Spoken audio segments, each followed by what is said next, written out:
زدني علما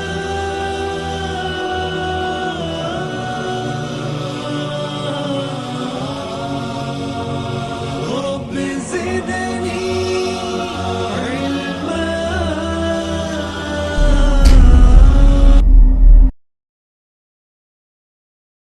أعوذ بالله من الشيطان الرجيم.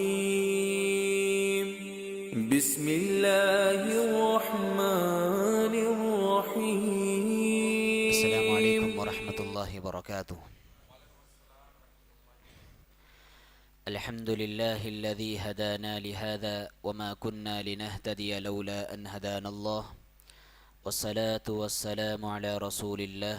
أشهد أن لا إله إلا الله وحده لا شريك له، وأشهد أن محمدا عبده ورسوله. أما بعد، أعوذ بالله من الشيطان الرجيم. بسم الله الرحمن الرحيم. وسيق الذين اتقوا ربهم إلى الجنة زمرا حتى إذا جاءوها وفتحت أبوابها وقال لهم خزنتها سلام عليكم طبتم فادخلوها خالدين. محترم حاضرین، تمام قسم کی تعریفات اللہ وحدہ لا شریک کے لیے لائق و سزاوار ہے۔ لاکھوں کروڑوں درود و سلام کا نزول ہو پیارے نبی صلی اللہ علیہ وسلم کی ذات گرامی پر کہ آپ صلی اللہ علیہ وسلم نے رب کے دیے ہوئے احکامات اور تعلیمات کو رب کے بندوں تک کما حقہ پہنچا دیا۔ حضرات، جس عنوان کو میں آپ کے سامنے لے کر بیٹھا ہوں وہ ہے باغ فردوس۔ جنت الفردوس اور رب کا سجایا ہوا یہ عظیم الشان باغ، اس کو لے کر امت محمدیہ میں دو انتہائیں پائی جاتی ہیں۔ سب سے پہلی انتہا وہ یہ خیال کرتے ہیں، امت کا ایک طبقہ ہے وہ یہ خیال کرتا ہے کہ جنت کوئی حقیقی چیز نہیں ہے، ایک خیالی چیز ہے۔ دل کے بہلاوے کے لیے خیال اچھا ہے غالب۔ غالب کا ایک شعر ہے جس میں انہوں نے یہ بتلایا ہے کہ مومنوں سے جو جنت کا وعدہ کیا گیا ہے وہ حقیقی جنت نہیں بلکہ سیدھے راستے پر لانے کے لیے بس ایک خواب دکھایا گیا ہے۔ غلط بات ہے اور انتہائی غلط عقیدہ ہے۔ اللہ کے رسول صلی اللہ علیہ وسلم نے فرمایا، جب رمضان کا مہینہ آ جاتا ہے، اذا دخل رمضان فتحت ابواب الجنہ، جنت کے دروازے کھول دیے جاتے ہیں، وغلقت ابواب جہنم، اور جہنم کے دروازے بند کر دیے جاتے ہیں۔ اس حدیث سے معلوم ہوتا ہے کہ جنت حقیقی جنت ہے، خیالی جنت نہیں۔ دوسری حدیث میں اللہ کے رسول صلی اللہ علیہ وسلم نے ارشاد فرمایا کہ جب بندے کا انتقال ہو جاتا ہے، اس کو قبر میں دفن کیا جاتا ہے، بندہ مومن ہوتا ہے، ملک اور منکر نکیر آتے ہیں، سوالات کرتے ہیں، بندہ جوابات دیتا ہے، مومن بندہ ہوتا ہے، جوابات دے لے جاتا ہے۔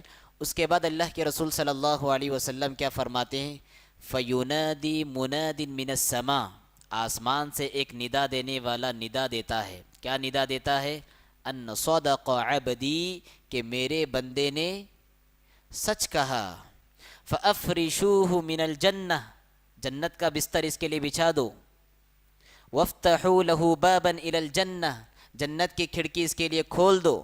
وَأَلْبِسُوهُ مِنَ الْجَنَّةِ، اور جنت کا لباس اس کو پہنا دو۔ حقیقی جنت، خیالی جنت نہیں، تصوراتی جنت نہیں، خوابوں کی جنت نہیں، جنت ہے، حقیقی جنت ہے۔ اسی لیے قرآن نے بار بار کہا، اعد اللہ لہم جنات، اعد اللہ لہم جنات، اعد اللہ لہم جنات، اللہ نے ان کے لیے جنتیں تیار کر رکھی ہیں، جنتیں تیار کر رکھی ہیں۔ تو یہ عقیدہ اور یہ تصور غلط ہے کہ جنت ایک خیالی چیز ہے، جنت ایک حقیقی چیز ہے۔ ایک انتہا یہ، اور امت کا ایک دوسرا طبقہ ہے اور دوسری انتہا ہے، وہ کیا ہے؟ وہ یہ سمجھتے ہیں کہ جنت اتنی سستی اور معمولی چیز ہے کہ ہم کسی کا بھی دامن پکڑ لیں گے تو سیدھا جنت پار ہو جائیں گے، جنت میں داخل ہو جائیں گے، فلاں پیر کے ہم مرید بن جائیں گے، فلاں کے ہاتھ پر ہم بیعت کر لیں گے، فلاں کے ہم گرویدہ ہو جائیں گے، فلاں کی ہم تقلید کرنے لگ جائیں گے۔ ان کا دامن پکڑ کر سیدھا ہم کہاں پہنچ جائیں گے؟ جنت میں پہنچ جائیں گے۔ غلط عقیدہ ہے، غلط تصور ہے۔ قرآن نے کہا وَلَقَدْ جِئْتُمُونَا فُرَادًا كَمَا خَلَقْنَاكُمْ أَوَّلَ مَرَّةٍ وَتَرَكْتُم مَّا خَوَّلْنَاكُمْ وَرَاءَ ظُهُورِكُمْ وَمَا نَرَىٰ مَعَكُمْ شُفَعَاءَكُمُ الَّذِينَ زَعَمْتُمْ أَنَّهُمْ فِيكُمْ شُرَكَاءُ لَقَد تَّقَطَّعَ بَيْنَكُمْ وَضَلَّ عَنكُم مَّا كُنتُمْ تَزْعُمُونَ۔ قرآن نے کتنے واضح انداز میں بیان فرمایا کہ پہلی بات تو تم سب کے سب الگ الگ آؤ گے، تنہا تنہا آؤ گے، کوئی کسی کا دامن پکڑ کر نہیں آئے گا۔ وَلَقَدْ جِئْتُمُونَا فُرَادًا، ہر شخص فردن فردن آئے گا، الگ الگ تنہا تنہا آئے گا۔ کما خلقناکم اول مرہ، جیسا ہم نے اس کو پہلے پیدا کیا تھا ویسا ہم دوبارہ پیدا اس کو کریں گے۔ اور اس کے بعد فرمایا کہ وہ جو کچھ دنیا میں کرتا تھا سب دنیا میں چھوڑ دے گا۔ وَتَرَكْتُم مَّا خَوَّلْنَاكُمْ وَرَاءَ ظُهُورِكُمْ، تیسری بات کہی وَمَا نَرَىٰ مَعَكُمْ شُفَعَاءَ، ہم نہیں دیکھیں گے کہ ان کا کوئی وہاں پر سفارشی ہوگا، وہاں پر ان کا کوئی ساتھ دینے والا ہوگا، وہ دکھائی نہیں دے گا۔ وَمَا نَرَىٰ مَعَكُمْ شُفَعَاءَكُمُ الَّذِينَ زَعَمْتُمْ أَنَّهُمْ فِيكُمْ شُرَكَاءُ، دنیا میں تمہارا یہ گمان تھا کہ سفارشی ہیں، یہ ہمارے مددگار ہیں، یہ غوث پاک ہیں، یہ فلاں بگڑی بنانے والے ہیں۔ اللہ رب العالمین کہتے ہیں وَمَا نَرَىٰ مَعَكُمْ شُفَعَاءَكُمُ الَّذِينَ زَعَمْتُمْ أَنَّهُمْ فِيكُمْ شُرَكَاءُ، کہاں ہے وہ تمہارے سفارشی جو دنیا میں بنا بیٹھے رکھے تھے۔ لَقَد تَقَطَّعَ بَيْنَكُمْ، ان کے آپسی تعلقات ختم ہو جائیں گے، رابطے ختم ہو جائیں گے، کوئی کسی کا دامن پکڑے گا نہیں، نہ ہی تو کسی کے حق میں کسی کا دامن وہاں پر کام آئے گا۔ وَضَلَّ عَنْكُم مَّا كُنتُمْ تَزْعُمُونَ، جو تم گمان کر رہے تھے وہ تم سے گم ہو جائے گا۔ اس آیت کا سیدھا سادہ مفہوم یہی ہے، دنیا میں لوگوں نے جو تصور بنا رکھا ہے کہ ہم فلاں کا دامن پکڑ کر جنت میں جائیں گے، یہ غلط تصور ہے، غلط عقیدہ ہے اور غلط دامن ہے۔ یہ دو انتہائیں ختم۔ تیسرا عقیدہ اہل سنہ والجماعہ کا کیا ہے؟ ان الجنت حق وان النار حق، یقیناً جنت بھی برحق ہے اور جہنم بھی برحق ہے، جنت بھی برحق ہے اور جہنم بھی برحق ہے۔ دوسری بات، جنت اتنی سستی اور آسان چیز نہیں کہ ہر شخص اتنی آسانی سے کسی کا دامن پکڑ کر چلے جائے۔ الا ان سلعۃ اللہ غالیہ، اللہ کے رسول نے فرمایا ہوشیار رہو، اللہ کا سامان جو جنت ہے انتہائی مہنگا ہے، بڑا قیمتی سامان ہے۔ الغرض جنت کیا ہے؟ جنت رب العالمین کا سجایا ہوا ایک عظیم الشان باغ ہے۔ جنت رب العالمین کا اپنے نیک بندوں کے لیے بسایا ہوا ایک عظیم الشان جگہ ہے، جہاں پر دنیا کا تھکا ماندہ انسان آرام کرتا ہے، جہاں پر دنیا کا غم زدہ انسان راحت بھری سانسیں لیتا ہے، جہاں پر دنیا بھر کا بیماروں سے ستایا ہوا انسان چین سے آرام سے زندگی گزارتا ہے۔ جنت یہ وہ جگہ ہے جہاں پر نہریں ہیں، جنت یہ وہ جگہ ہے جہاں پر انسان کی تمام خواہشات کو پورا کرنے کا سامان فراہم ہے، جنت یہ وہ جگہ ہے جہاں انسانوں کی آنکھوں کی لذت کے لیے سارے ہی ساز و سامان دستیاب ہیں، جنت یہ وہ جگہ ہے جہاں پر رب العالمین نے عالیشان محلات اور بنگلے تیار کیے ہوئے ہیں، جنت یہ وہ جگہ ہے۔ اور جیسا کہ میں نے حدیث پیش کی الا ان سلعۃ اللہ غالیہ، جنت بہت مہنگی چیز ہے، رب العالمین کا سامان بہت مہنگا چیز ہے، اس مہنگی چیز کو خریدنے کے لیے مہنگا ساز و سامان لگانا پڑتا ہے، مہنگی چیز دینا پڑتا ہے۔ کیا ہے ہماری مہنگی چیز؟ ہماری جان ہماری مہنگی چیز ہے، جنت کو حاصل کرنے کے لیے جان لگانی پڑتی ہے۔ ہمارا مال ہمارا قیمتی سرمایہ ہے، جنت کے سرمایے کو حاصل کرنے کے لیے مال لگانا پڑتا ہے۔ ہمارے خواہشات ہمارا سرمایہ ہے، جنت کے سرمایے کو حاصل کرنے کے لیے اپنی خواہشات کی قربانی دینی پڑتی ہے۔ ہماری امیدیں جنت کو حاصل کرنے کا ایک ذریعہ ہے، امیدوں کی قربانی دینے سے جنت حاصل ہوتی ہے۔ صحابہ کرام میں بہت ساری مثالیں ہیں کہ شوق شہادت اور ذوق جنت کا جذبہ ان کے اندر کیسے تھا، جنت کو حاصل کرنے کی تڑپ، جنت کو حاصل کرنے کا شوق اور جنت کو پانے کی جو طلب اور جستجو ان کے اندر تھی، سبحان اللہ، بہت ساری مثالیں ہیں۔ ایک مثال میں آپ کے سامنے دیتا ہوں، حضرت عمرو بن جموح رضی اللہ تعالیٰ عنہ۔ حضرت عمرو بن جموح رضی اللہ تعالیٰ عنہ یہ وہ بہادر صحابی ہیں جو بدن کے اعتبار سے تو ضعیف تھے، عمر دراز تھے، جسم کے اعتبار سے تو انتہائی کمزور تھے، لنگڑے تھے، ایک پیر سے معذور تھے۔ اللہ کے رسول صلی اللہ علیہ وسلم نے اعلان کیا، لوگوں میدان احد کے لیے تیاری کرو، میدان احد کے لیے تیاری کرو۔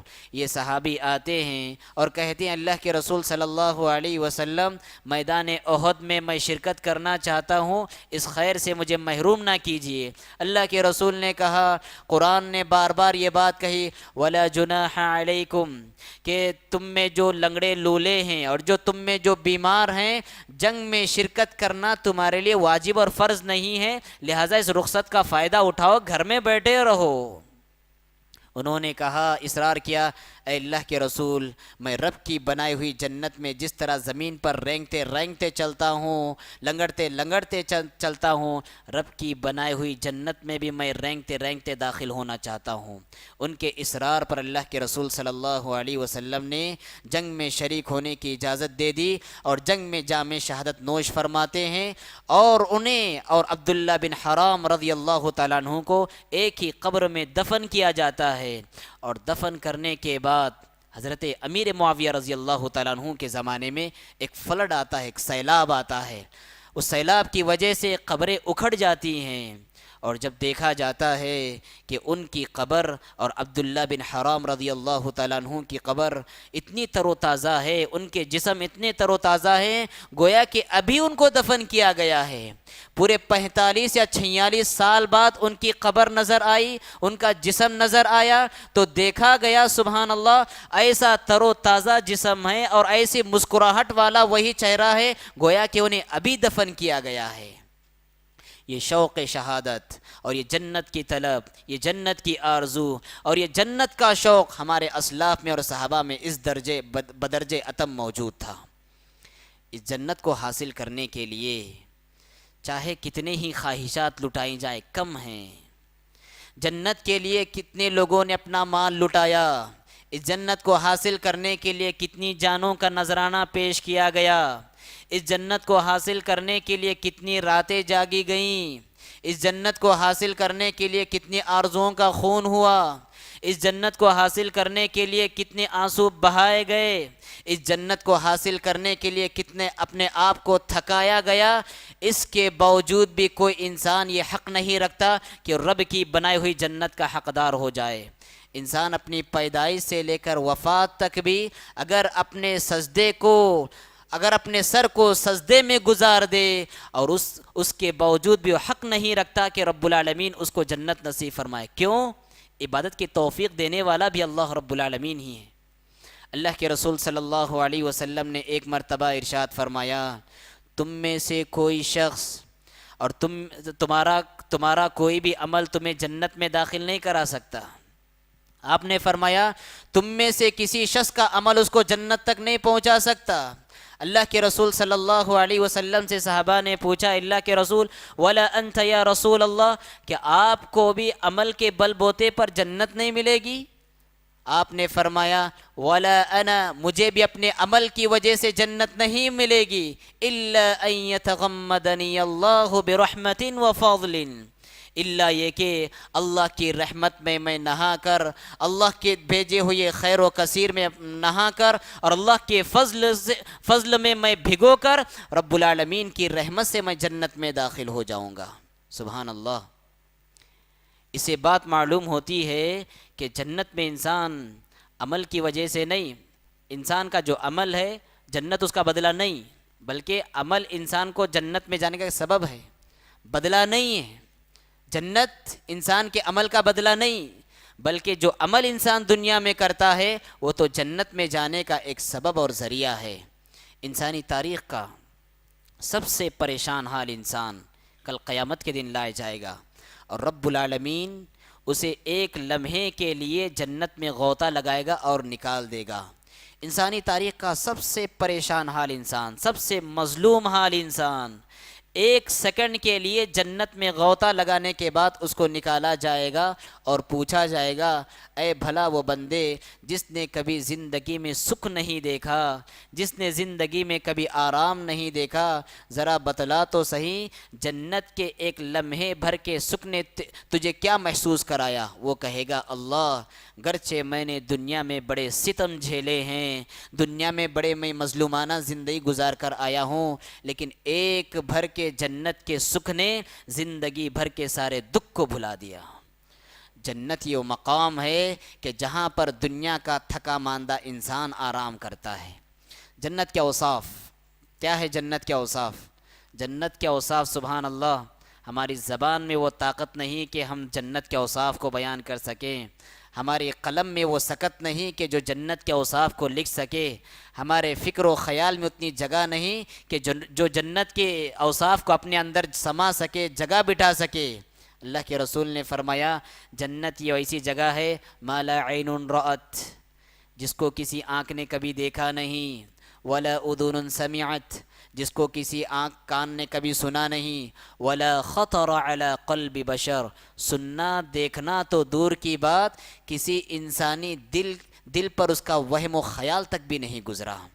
اتنی عالی شان نعمتیں وہاں پر ہیں اور اتنی بڑی بڑی نعمتیں وہاں پر ہیں جو رب العالمین نے اپنے نیک بندوں کے لیے تیار کر رکھا ہے۔ جنت کی نعمتوں میں اور جنت کے اوصاف میں سب سے پہلا وصف یہ ہے، جنت کے کل 8 دروازے ہیں۔ جہنم میں کتنے دروازے ہیں؟ 7 دروازے ہیں، اور جنت کے 8 دروازے ہیں۔ جنت کے بعض دروازوں کا اللہ کے رسول صلی اللہ علیہ وسلم نے اپنے حدیث میں بیان فرمایا ہے۔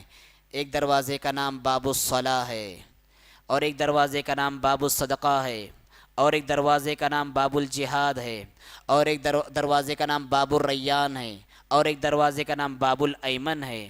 تو جس انسان کی زندگی میں اور نیکیوں کے ساتھ ساتھ یہ نیکیاں غالب رہیں گی، بندہ اسی دروازے سے داخل ہوگا، اور نیکیوں کے ساتھ بندے کی زندگی میں نماز کا غلبہ ہو، وہ فرائض تو پڑھتا ہی ہے لیکن ساتھ میں تہجد کی پابندی بھی کرتا ہے، یہ کون سے دروازے سے داخل ہوگا؟ یہ باب الصلاح سے داخل ہوگا۔ بندے کی زندگی میں اور نیکیاں بھی ہیں لیکن یہ فرض زکوٰۃ کے ساتھ ساتھ نفلی صدقات و خیرات میں بھی آگے بڑھتا ہے، یہ کس دروازے سے داخل ہوگا؟ یہ باب الصدقہ سے داخل ہوگا۔ بندے کی زندگی میں بہت ساری نیکیاں ہیں، وہ رمضان کے روزے رکھتا ہے، رمضان کے روزے کے ساتھ ساتھ ہر مہینے کی 13، 14، 15 تاریخ کے روزے رکھتا ہے، وہ ہر اور پیر اور جمعرات کا روزہ رکھتا ہے، محرم کے روزے رکھتا ہے، ذی الحج کے روزے رکھتا ہے۔ ایسا بندہ جنت کے کس دروازے سے داخل ہوگا؟ باب الریان کے دروازے سے داخل ہوگا۔ اور جو باب الایمن ہیں، اس میں سے وہ بندے داخل ہوں گے جن کا نہ حساب ہوگا، نہ کتاب ہوگا، نہ عقاب ہوگا، یوم الحساب بھی ان کا حساب نہیں ہوگا۔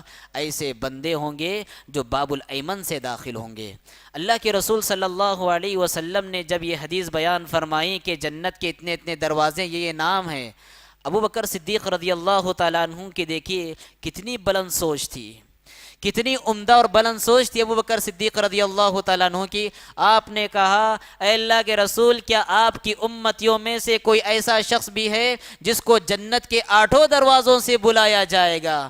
آپ نے فرمایا، ہاں ابو بکر، ایک ہستی ہے اور مجھے امید ہے کہ وہ تم ہی ہوں گے جس کو جنت کے 8 دروازوں سے بلایا جائے گا۔ ابو بکر ادھر سے آؤ، ابو بکر ادھر سے آؤ، ابو بکر ادھر سے آؤ۔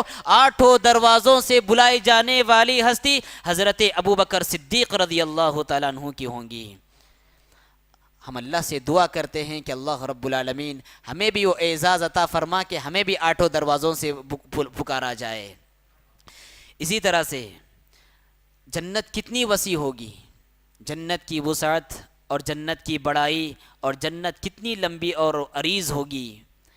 ایک حدیث ہے جس میں اللہ کے رسول صلی اللہ علیہ وسلم ارشاد فرماتے ہیں، جنت میں ایک درخت ہے، اور وہ درخت ایسا درخت ہے سبحان اللہ، ایک تیز رفتار گھوڑ سوار اس درخت کے سائے میں سفر کرتا رہے، کتنے سال تک؟ 100 سال تک سفر کرتا رہے، 100 سال تک ایک درخت کے سائے میں وہ سفر کرتا رہے، 100 سال مکمل ہو جائیں گے لیکن اس کا سایہ ختم نہیں ہوگا۔ جنت میں ایک درخت کا یہ عالم ہے، سبحان اللہ۔ تو سوچو جنت کتنی بڑی ہوگی، انسان کو جنت کتنی بڑی ملے گی۔ اور جو آخری جنتی ہوگا، جنت میں جانے والا آخری انسان، کیا ہوگا اس کا حال؟ جب رب العالمین اس کو نار جہنم سے نکالے گا، اللہ رب العالمین کہے گا خواہش کرو، کیا خواہش کرنا ہے؟ وہ جنت میں جانے کی خواہش کرے گا، رب العالمین اس کی خواہش مکمل کرے گا، اور ساتھ میں رب العالمین کہے گا تمہارے لیے یہ جنت بھی ہے، اور جس زمین پر جس دنیا میں تم رہ کر آئے ہو اس دنیا کے 10 دنیا کے برابر تمہیں مزید ہم جنتیں عطا کریں گے۔ سبحان اللہ۔ آخری جنتی کے لیے اتنی وسیع عریض مملکت اور حکومت کہ اس دنیا کی 10 دنیا گنا برابر جنتی اللہ رب العالمین عطا فرمائیں گا۔ تو سوچو اس سے جو اونچے اونچے درجات والے ہوں گے ان کا کیا حال ہوگا، ان کو کتنی بڑی وسیع عریض جنت رب العالمین عطا فرمائیں گے۔ دنیا میں رہنے والا ایک فقیر مومن بندہ جس کو سر چھپانے کے لیے ڈھنگ کا چھت نہیں ہے، جس کو صحیح طور پر 3 وقت کی روزی روٹی دستیاب نہیں ہے، جس کو سواری کرنے کے لیے ڈھنگ کی سواری نہیں ہے، رب العالمین اس فقیر بندے کو جو جنت عطا فرمائیں گا، سبحان اللہ۔ جنت کا جو بڑا شہر ہے، جنت کا جو بڑا شہر ہوگا، بڑے شہر کا جو چھوٹا محلہ ہے، بڑے شہر کا جو چھوٹا محلہ ہوتا ہے، ایریا ہوتا ہے، یہ پوری دنیا عین ممکن ہے کہ اتنی ہو۔ سبحان اللہ۔ جنت کا ایک شہر کا چھوٹا ایریا یہ پوری دنیا کے برابر ممکن ہے اتنی ہو۔ یہ جو دنیا میں فقیر بندہ ہے اتنے بڑے شہر کا مالک ہوگا، اتنی بڑی مملکت کا مالک ہوگا۔ رب العالمین کی جنت اتنی بڑی ہے۔ اللہ رب العالمین قرآن مجید میں ارشاد فرماتے ہیں کہ تم جنت میں جہاں دیکھو وہاں پر تمہیں نعمتیں ہی نعمتیں نظر آئے گی، وَمُلْكًا كَبِيرًا، اور بہت بڑی سلطنت اور بادشاہت تمہاری ہی رہے گی۔ جنت میں پوری زمین تمہاری ہوگی، پوری مملکت تمہاری ہوگی، پورے خواہشات تمہارے ہوں گے، لذتیں تمہاری ہوں گی، اور جنت میں ساری کی ساری نعمتیں تمہاری ہوں گی۔ وہاں پر کوئی روک ٹوک نہیں ہوگا۔ جنت کے درجات بھی ہے، اور ہر انسان کو اس کے عمل کے حساب سے درجات دیے جائیں گے، اور ہر درجے کے درمیان کتنا فاصلہ ہوگا؟ ایک درجے سے دوسرے درجے کے درمیان جو فاصلہ ہوگا اتنا ہی فاصلہ ہوگا جتنا فاصلہ کے زمین اور آسمان کے درمیان ہے۔ ہر فاصلے کے درمیان اتنا بڑا فاصلہ ہوگا۔ اور سبحان اللہ، سب سے عظیم جنت اور سب سے اونچی جنت کون سی جنت؟ باغ فردوس، جنت الفردوس ہوگا۔ اللہ کے رسول صلی اللہ علیہ وسلم نے ارشاد فرمایا جب تم رب العالمین سے مانگو فاسألوہ الفردوس، تو فردوس کا سوال کرو، فإنہ اعلی الجنہ، یہ اس لیے کہ جنتوں میں سب سے اونچی جنت ہوگی، اور اس کے اوپر رب العالمین کا عرش ہوگا، اور وہاں سے نہریں بہہ رہی ہوں گی، جہاں پر جنتی اپنے اپنے درجات میں ان نہروں کو سمیٹیں گے، نہروں کے لیے راستہ بنائیں گے۔ سب سے اونچی جنت جنت الفردوس۔ اللہ سے ہم سوال کرتے ہیں رب العالمین ہم سب کو جنت الفردوس میں اکٹھا فرمائیں۔ اس سے بڑا بھی ایک مقام ہے، جنت الفردوس سے بڑا بھی ایک مقام ہے۔ وہ کون سا مقام ہے؟ وہ وسیلے کا مقام ہے، وہ وسیلے کا مقام ہے، اور انسانی تاریخ میں وہ مقام صرف ایک ہی ہستی کو ملنے والا ہے۔ وہ کون ہے ہستی؟ سید العرب والعجم محمد عربی صلی اللہ علیہ وسلم وہ ہستی ہے جن کو وسیلے کا یہ اعلیٰ مقام ملنے والا ہے۔ اللہ کے رسول صلی اللہ علیہ وسلم نے فرمایا جب مؤذن اذان کہے تو تم اذان کا جواب دو، اور جب اذان ختم کرے تو تم درود پڑھو۔ تم ایک بار درود پڑھو گے رب العالمین 10 رحمتیں نازل فرمائے گا۔ اس کے بعد آپ نے فرمایا صلی اللہ علیہ الوسیلہ، اللہ سے میرے حق میں وسیلہ طلب کرو۔ فإنها منزلة فی الجنہ، اس لیے کہ جنت میں یہ اعلیٰ مقام کا نام ہے. لا تنبغی الا لعبد من عباد اللہ وارجو ان اکون انا ہوا، اور یہ وسیلے کا اعلیٰ مقام اسی کو ملنے والا ہے جس کو رب العالمین نوازنے والا ہے، اور مجھے امید ہے کہ میں ہوں وہ بندہ ہوں جس کو رب العالمین وسیلے کا یہ اعلیٰ مقام عطا فرمانے والا ہے. فإنها منزلة فی الجنہ، وسیلے کا یہ اعلیٰ مقام اللہ کے رسول صلی اللہ علیہ وسلم کو ملنے والا ہے. اللہ کے رسول کا وسیلہ نہیں. اللہ کے رسول نے کیا کہا؟ صلی اللہ علیہ الوسیلہ، میرے لیے اللہ سے وسیلے کا سوال کرو، مجھ سے وسیلہ نہ مانگو، مجھ سے وسیلہ نہ مانگو. وسیلہ کس سے مانگو؟ اللہ سے. صلی اللہ، اللہ سے وسیلہ مانگو، لی، میرے لیے وسیلہ مانگو. تو اس سے ان باطل عقیدے کی بھی تردید ہو جاتی ہے جو کہتے ہیں کہ ہمارا وسیلہ اللہ کے رسول ہے، یا پھر ہم اللہ کے رسول کے وسیلے سوال کرتے ہیں. غلط.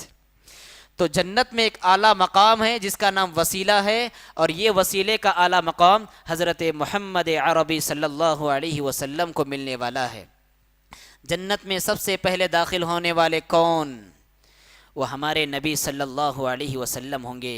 آپ کہتے ہیں آتی باب الجنہ فاستفتح، میں جنت کے دروازے کے پاس آؤں گا اور میں خواہش کروں گا کہ جنت کا دروازہ کھولا جائے. اندر سے پوچھا جائے گا کون ہو؟ میں کہوں گا کہ میں محمد ہوں. پھر وہ اندر کا فرشتہ کہے گا بک امرت اللہ افتح لاحد قبلک، مجھے یہی حکم دیا گیا کہ جنت کا دروازہ اگر سب سے پہلے میں کسی کے لیے کھولوں تو آپ ہوں گے، اور آپ سے پہلے کسی اور کے لیے میں جنت کا دروازہ نہ کھولوں. مجھے یہ حکم دیا گیا ہے اور میں تعمیل حکم ربانی کرتے ہوئے سب سے پہلے آپ کے لیے جنت کا دروازہ کھولتا ہوں.